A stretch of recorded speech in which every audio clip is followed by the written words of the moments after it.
Como mostrado no último vídeo aqui do canal, eu mostrei para vocês como escolher as melhores ações, mais baratas, mais descontadas da Bolsa de Valores no momento e que ainda pagam bastante yield, bastante dividendos para os acionistas.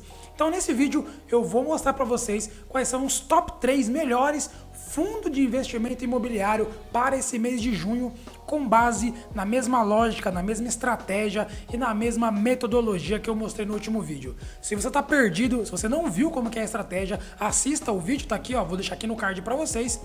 E bora lá direto para o conteúdo onde eu vou mostrar para vocês quais são esses 3 melhores fundos imobiliários para junho, quais são os principais indicadores desse fundo e como foi que eu cheguei nesse resultado. Então roda a vinheta aí e bora lá pro conteúdo.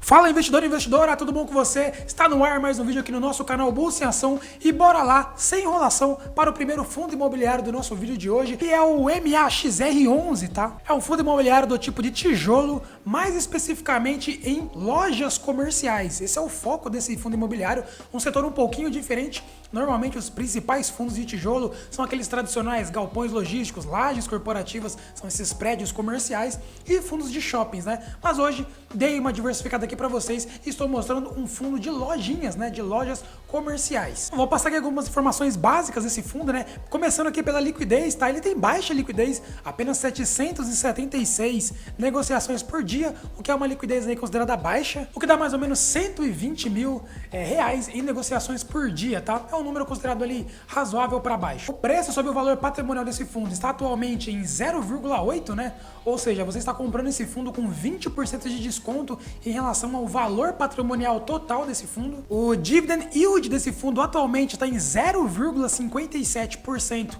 ao mês e o recorte dos últimos 12 meses ele pagou na casa dos 7,9%, Então ele gira em torno ali de 7,9% a 8% nos últimos 12 meses. Bom, vamos falar das taxas, Basicamente das 5 tipos de taxas que existem nos fundos imobiliários, esse fundo cobra apenas uma única taxa, que é a taxa de administração do fundo, tá? O que é bem comum no meio aí dos fundos imobiliários, basicamente todos cobram taxa de administração, alguns fundos cobram outros tipos de taxa. Bom, a taxa de administração desse fundo está em 0,15% ao ano, é uma taxa bem barata, o que não afeta muito aí os rendimentos dos cotistas do fundo. Esse fundo imobiliário hoje conta com 8 imóveis espalhados aí por 7 estados pelo Brasil. Tem imóveis em Alagoas, Distrito Federal, Espírito Santo, Paraíba, Rio de Janeiro, entre outros. O tempo médio de contrato desses fundos, gira em torno de 36 meses. Então, em média, aí, a grande maioria dos contratos vão vencer após 3 anos, E basicamente o índice de reajuste desses contratos, é o IGPM, A gente sabe que é um dos maiores índices de inflação aí do nosso Brasil.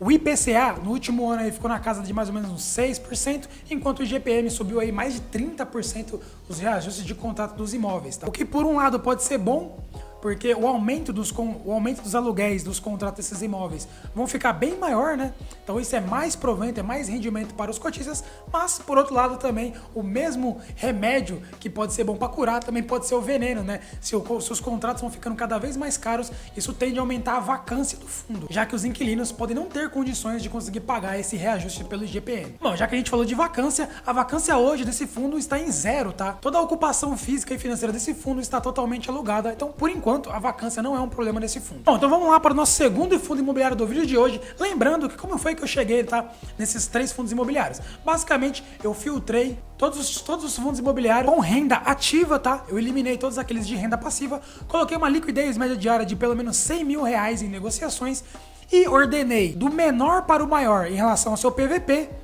e do maior para o menor, já é ao contrário, em relação ao dividend yield atual, Somei todas as pontuações desses 2 critérios e ordenei, depois disso, do maior para o menor em relação à pontuação geral. E assim cheguei nos 3 fundos imobiliários do vídeo de hoje. Então vamos lá para o nosso segundo fundo, que é o RBCO11. É um fundo imobiliário também de tijolo, mas especificamente agora falando de lajes corporativas, falando de escritórios comerciais, diferentemente do outro que também era tijolo, mas era mais focado em lojas comerciais, Bom, esse fundo ele é muito mais líquido do que o primeiro fundo que eu apresentei, ele tem mais de 2.000 negociações por dia na Bolsa de Valores, que dá uma liquidez média e diária de mais de 200, tá? E 20 mil reais por dia. Então ele já é um fundo um pouco mais líquido, já dá para confiar um pouquinho mais em você conseguir investir grandes quantidades, tanto para entrar ou sair do fundo, a liquidez não vai ser um problema para você. O PVP hoje desse fundo tá em 0,58, né? Então você tá comprando esse fundo aí quase pela metade do seu valor patrimonial total de todos os seus imóveis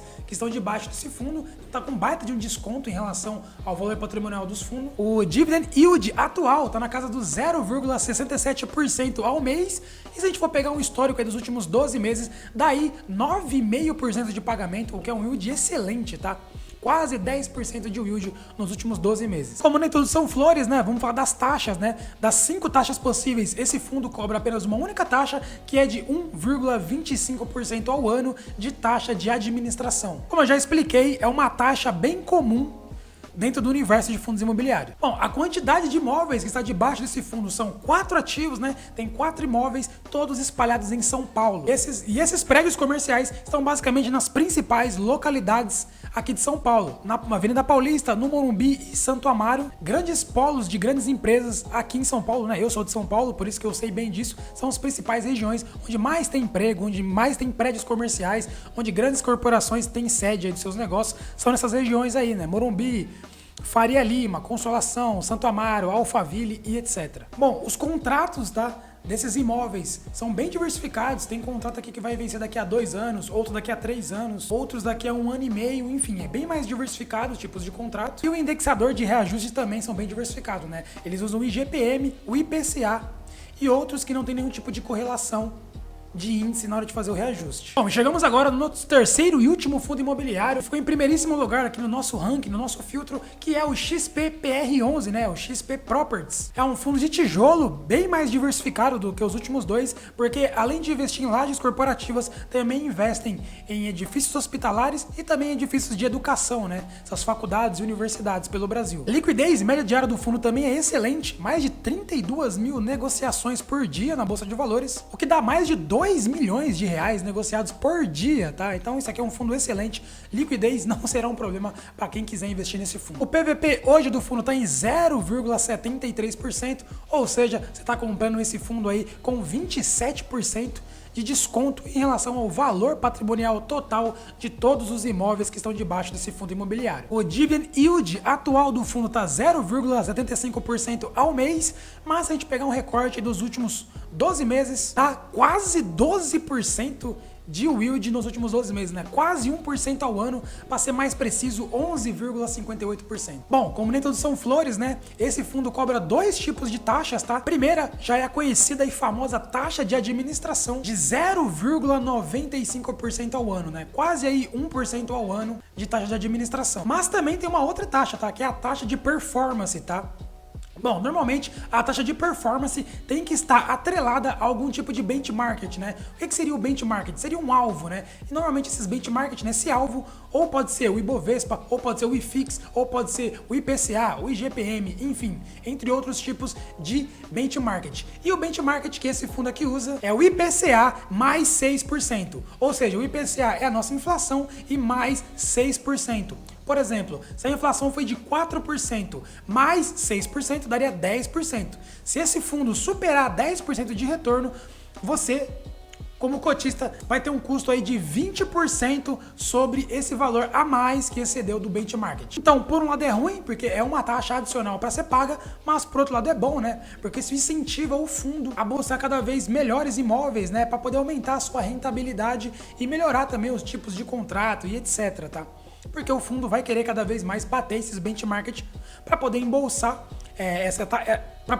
essa taxa, mas isso também é bom para os cotistas, né? Na minha visão, é um sistema ganha-ganha. O cotista ganha porque teve um benchmark superado e os administradores também do fundo também ganham por ter tido um belo trabalho ao bater esse benchmark. Bom, esse fundo imobiliário ele tem 4 imóveis, tá? Todos em São Paulo, e como ponto de destaque aqui para os seus clientes é o edifício de Pinheiros, tá? Que é o Nubank, um dos principais clientes desse fundo imobiliário. E eles têm um edifício também que fica em Alphaville, que tem clientes ali mais diversificados, como a Cielo, uma Qualicorp, a Elopar, entre outros. Bom, vamos falar de um ponto negativo do fundo agora, que é a sua vacância, né? A vacância física do fundo imobiliário tá mais ou menos ali na casa dos 40% de vacância física, tá? O que é uma vacância muito alta. Então fica aí o ponto negativo desse fundo. Bom, os contratos desse fundo imobiliário giram em torno ali na casa dos 3 anos, tá? 36 meses. Mais da metade dos contratos do fundo gira em torno desse período. Mas tem outros contratos que vão vencer mais aí no curto prazo, como 39% dos contratos ficam ali de 21 a 24 meses, ou seja, daqui a 2 aninhos vão vencer os contratos com alguns clientes, e uma parte bem pequenininha ali, apenas 9%, que vai vencer de 9 a 12 meses, né? Ou seja, no comecinho do ano que vem já vão ter clientes buscando uma renovação de contrato, ou quem sabe até mesmo tá saindo do fundo. Isso pode aumentar ainda mais a vacância do fundo, que já é alta, tá?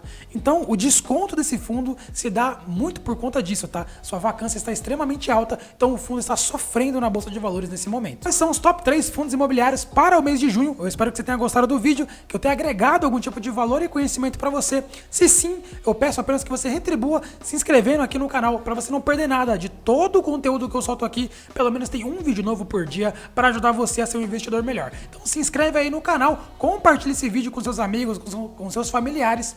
Vamos ajudar os nossos entes queridos a investir cada vez melhor na Bolsa de Valores. Eu sou Fernando Carvalho, esse é o nosso canal Bolsa em Ação, e eu vejo você amanhã no nosso próximo vídeo. Valeu!